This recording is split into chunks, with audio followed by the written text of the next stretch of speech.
Once Every Never is the story of a 17-year-old girl from Toronto.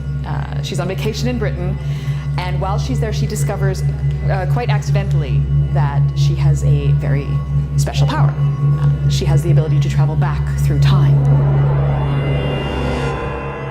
When I was a kid growing up, I was always very much into history and mythology and folklore and King Arthur and you know, first century British history and all that kind of stuff.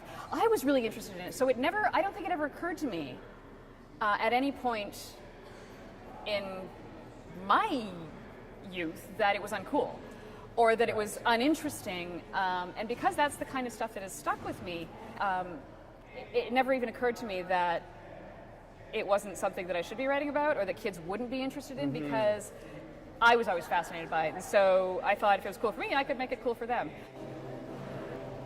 The characters in the past, they wound up dictating a lot of how the actual story unfolds. The character Boudica is actually she's a historical figure. She was actually she was a Celtic queen who withstood the might of Rome. So I knew I needed her as a character, but what she wound up developing into and becoming and actually taking on this really, really mystic persona who becomes very, very powerful was a function of who she was historically, and be a function of who she turned herself into in the story. It is a fascinating period of time. I mean, even if you're not like, okay, I'm a self-professed massive geek, but I mean, if you look at this person, she withstood the might of the Roman army. They'd conquered the rest of the world, and she basically goes, or words to that effect, and gathers together a huge enough army that they burnt London to the ground. They left a 3-inch layer of ash underneath what is modern-day London. That is all that remains of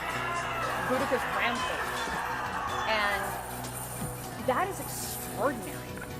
Then, of course, things went horribly south for her, and most of her people were terribly butchered, and badness ensued. But the worm does turn, yes. Yeah, but she left a huge cultural and archaeological and historical footprint on that society and on me when I was a kid. I was very impressionable.